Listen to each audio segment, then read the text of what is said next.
이시안의 읽은 척 책방. 안녕하세요. 성신여대 겸임교수이자 지식편의점 시안책방의 주인 이시안입니다. 벽돌 책들이 있습니다. 오늘 소개해드릴 책도 벽돌 책이에요. 600페이지가 넘는 데다가 내용도 과학입니다. 뇌과학에 대한 이야기거든요. 일단 제목 자체에 모든 역사라는 단어가 들어가니까 정말 고대부터 지금까지의 역사가 다 담겨 있어요. 읽기 쉬운 책은 절대 아니죠. 그래서 어렵게 읽었는데요. 결론은 역대급으로 허무합니다. 결국 우리는 뇌에 대해서 아무것도 모른다는 거예요. 책을 다 읽고 난 심정은요. 나한테 왜 그랬어요? 이거거든요. 하지만 생각해보면 결론만 그런 것이고요. 뇌과학의 여정을 따라가는 과정은 아주 즐겁긴 합니다.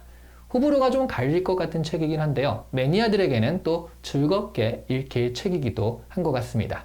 뇌과학의 모든 것을 정리한 책입니다. 딱 봐도 굉장히 두껍죠? 매튜 코브 교수의 뇌과학의 모든 역사입니다. 이 책은요. 뇌과학의 모든 역사를 나열하는 연대기적 구성이라 차례 자체도요. 과거, 현재, 미래 이렇게 나뉩니다. 그런데 과거 분량이 60% 정도고요. 현재 분량이 35% 그리고 미래 분량이 5% 정도예요. 압도적으로 뇌과학의 과거에 대해 소개해주는 내용이 많죠.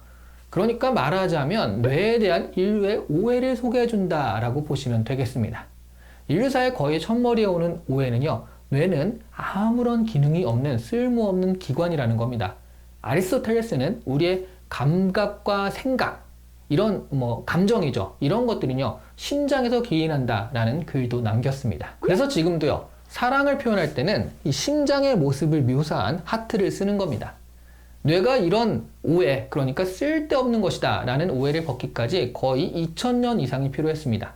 해부와 관찰 같은 것들이 이루어지면서 16세기, 17세기 정도 들어서면 심장이나 뇌, 이 둘 중에 하나가 생각과 감정을 주관하는 것이다. 이런 견해가 공존하기 시작을 해요. 그래서 셰익스피어의 베니스의 상인에서는요. 말해주세요. 사랑은 어디에서 태어나나요? 죄송합니다. 괜히 쓸데없이 연기를 하지만 끝까지 심장인가요? 아니면 머리인가요? 이렇게 하는 대사가 나오거든요. 이때까지만 해도 두 가지 설이 공존하고 있었다는 얘기예요. 17세기부터는요. 셰익스피어의 질문에 대해서 답은 머리다 라는 견해가 점점 우세해져 갔습니다. 하지만 아무리 해도 어떻게 이 뇌가 생각을 하는 것인지 감정을 느끼는 것인지 이런 것에 대해서 알 수가 없었거든요. 그래서 전기를 그 대답으로 찾기도 했습니다. 메리 셸리의 공포소설인 프랑켄슈타인에서는요. 시체의 조각을 모아서 사람을 만들 때 그 마지막 파워가 전기거든요. 메리 셸리가 10대였을 때 동물을 전기로 움직이는 실현이 포함된 강연회가 있었거든요. 거기에 참석을 해서 전기로 동물이 움직이는 그런 모습들을 실제로 보았다고 하죠. 그래도 20세기 초로 오는 과정에서요. 뉴런이라든가 시냅스 같은 것들이 발견되면서 어느 정도 뇌에 대한 신비가 풀리는 듯 했습니다. 뇌의 국제화 이론이 등장해서요. 뇌의 특정 부분이 특정한 기능을 한다라는 생각을 하게 되면서 뇌를 기계로 비유해서 설명하게 되었습니다. 그리고 컴퓨터가 나오자 곧 뇌를 컴퓨터로 비유해서 생각하게 되었죠. 물론 저자는요. 이런 비유도 뇌의 기저와는 맞지 않다라고 말을 합니다. 여기까지가 과거의 이야기입니다.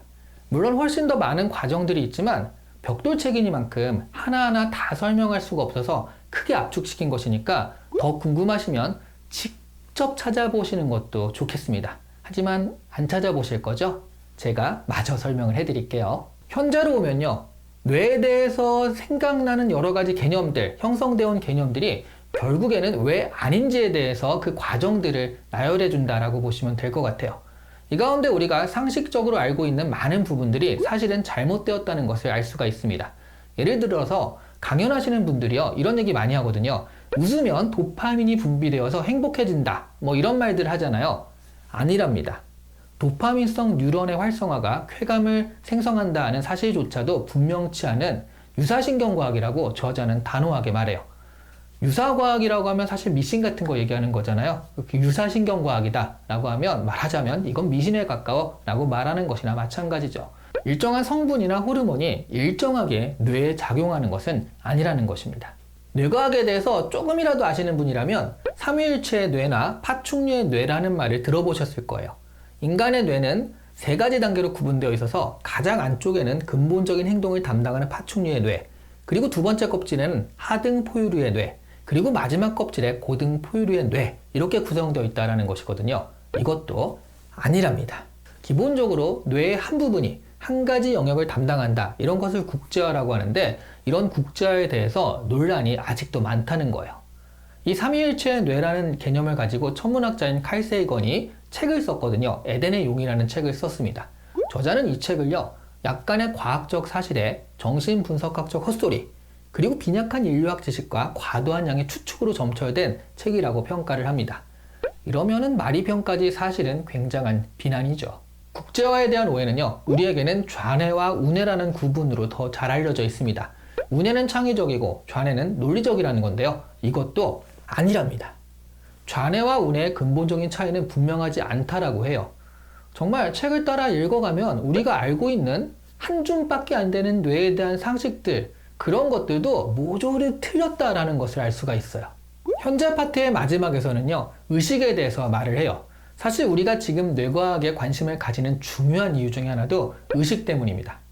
연산이나 논리, 추론, 학습 같은 것들을 훌륭하게 해내는 AI가 나타나면서 사람들은 이 AI들이 의식을 가질 수 있을 것인가 불안감을 가지기 시작을 했어요. 의식은 의지로 이어지고요. 그것은 인간보다 우수한 능력을 가진 AI들이 어떤 행동을 할지 예측 불가할 수 있다는 얘기가 되니까요. 인간의 의식이요, 어떤 식으로 형성되는지 알 수 있다면 AI의 의식을 만들 수도 있고 또한 제어할 수도 있겠죠. 하지만 다행인지 불행인지 아직 뇌과학자들은요, 의식에 대해서는 1도 모른다고 합니다. 그러니 당분간은 영화에서처럼 AI가 인류를 향한 반란을 꾀할 걱정은 없는 셈입니다. 인공지능 엔지니어들이 기계에 의식을 불어넣기 위해서 무엇부터 해야 할지 아무것도 모르고 있다는 얘기니까요. 이 책의 미래 부분은요, 굉장히 간단하게 서술되어 있는데요. 한마디로 말하면 뇌에 대해서 아무것도 아는 것이 없다라는 얘기입니다. 지금까지 인간이 생각한 것들은 모두 아니다라는 얘기인 것이고요. 그래서 그럼 무엇인데? 라는 이런 질문은 모른다라는 거예요. 물론 그렇다고 인간의 정신은 종교적인 어떤 것이라고 말하는 것은 아닙니다. 언젠가는 뇌의 통합적인 작용의 기제가 밝혀질 것인데요. 아직은 아니라는 것이죠. 과학이 인간을 업그레이드해서 나중에는 인간이 과연 인간인가 라는 딜레마에 빠질 수도 있을 것 같은데요. 적어도 뇌만큼은 아직은 과학이 어떻게 할 수 있는 영역은 아니다 라는 것을 이 책을 통해서 확실히 알 수가 있었습니다. 그러니 현재로서는요, 인간의 정체성을 드러내는 가장 인간적인 일은요, 생각하고 반응하고 말하고 그리고 사랑하는 그런 일들입니다. 뇌가 우리에게 주는 선물인 것이죠. 어떻게 주는지는 모르지만 말이죠. 오늘 이 시간에 읽은 척 책방은 뇌과학의 모든 역사였습니다. 모처럼 벽돌책을 읽어보았는데요, 확실히 벽돌책은 읽기는 어렵지만 다 읽은 후에 성취감이 남다르긴 합니다. 좋아요와 구독까지 있으면 성취감이 더욱 생길 것 같네요. 감사합니다.